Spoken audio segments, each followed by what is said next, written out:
I love Hugly. This is a Hugly book I'm going to read to you, a Halloween Hugly book. I hope you like Hugly too. It's by Tedd Arnold. And if you haven't already seen, we do have a couple of Hugly books, so I hope you go back and watch those too. Okay, so it's called Hugly's Halloween. Hugly rushed into the secret slime pit. Booter, Grubble, come quick, he cried. The people world is going crazy. Let's have a look, said Booter. This I've got to see, said Grubble. They followed Hugly to the hatchway. In the tunnel, the hatchway opened underneath the bed in the people child's room where Hugly played. The people have all turned into monsters, said Hugly. Look. The three friends gazed out the bedroom window. In the dark outside, they could see the weird creatures rushing from house to house. Very strange, said Booter. They watched a group of the creatures carry bags up to the house and knock on the door. The door opened and the people hand reached out and dropped something into each of their bags. One creature lifted something off his head. Look, said Booter, the creatures are just people children. And they're eating snacks, said Grubble. The people in the houses are giving them snacks, said Hugly. Maybe they'll give us some snacks too. We can't go out there, said Grubble. The people will catch us. Some of those people creatures look a lot like us, said Hugly. Maybe tonight they won't even notice that we're monsters. The three of them found some paper bags that had been thrown into the waste basket. Then they followed Hugly down the stairs to the front door. Carefully, Hugly, Booter, and Grubble stepped outside. Suddenly, they heard a voice from behind them. I didn't hear you knock. It was the people mother, and she had caught them. The three monsters froze with fear. Those are very nice costumes, she said, and then she added, well, aren't you going to say trick or treat? Hugly had never spoken directly to a people person before. Finally, he stammered, trick or treat? And the people mother smiled and dropped something in each of the bags. Happy Halloween, she said, and shut the door. Yay! Grubble cheered. Hugly, you're a genius. Let's get some more goodies. The three monsters hurried into the crowd of other creatures. They gathered treats from every house in the neighborhood. Every house but one. I wonder why no people children have gone up there, said Hugly. More treats for us, said Grubble. Let's go.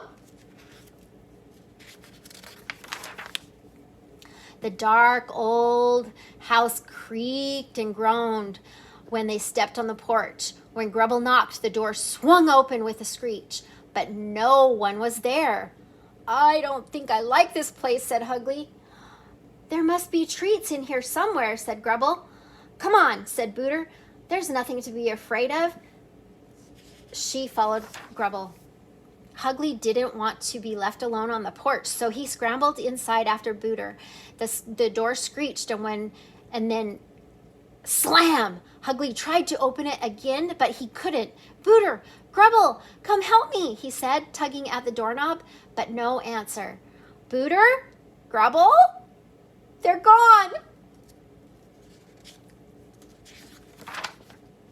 Hugly searched through the dim, dusty room. His knees began to tremble. Booter? He whispered. Grubble? He stepped around the corner and faced a monster. Yikes! He yelled. Hugly, but then he realized he was seeing himself in the mirror. Whew! He said, that was silly. I scared myself. He wiped the cobwebs from his head and turned. Boo! Yelled a ghost. Ah! Yeek! Hugly cried and spun away and ran smack into the wall. Ha ha ha ha ha! The ghost laughed. Hugly looked up from the floor. Grubble? He asked. Grubble pulled a white cloth off his head. Hugly, you looked so scared, he said, chuckling. It was so funny. Oh, that was not funny, said Hugly. Where's Booter? I don't know. I've been looking for treats. Together they searched room after room, but they could not find Booter. They crept down the very long, very dark hallway. Boo, said a giant metal monster. Clang, crash.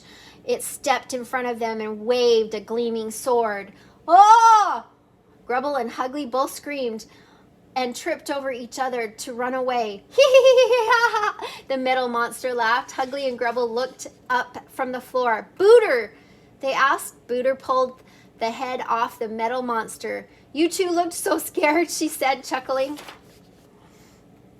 That wasn't funny, said Hugly. So quit laughing and help us get out of here. Well, said Booter, what do we use when we can't use the door? A bed, said Hugly. Why didn't I think of that, said Grubble. The monsters raced upstairs to the first bedroom they saw. Booter and Grubble dived under the bed. Then Hugly remembered the bag of treats he'd left downstairs. He looked out the bedroom door, but decided not to go down into the spooky old house again. He turned back to the bed. Whoo! A creepy people skeleton started to speak. It climbed out of bed. This isn't funny, said Hugly. You can't scare me again, Booter. Or is it Grubble? Hugly lifted the skeleton head. It wasn't Booter or Grubble. Oh! Hugly screamed. He slammed the head back down and then dived under the bed as quick as possible. I heard a scream, said the skeleton father. Is everything okay in here? Said the skeleton mother. I saw a monster from under the bed, said the little skeleton with a whimper. A monster under the bed, said his mother. Tell us about it. The skeleton was afraid of the monsters. Oh, I hope you like that book. Please subscribe to our channel.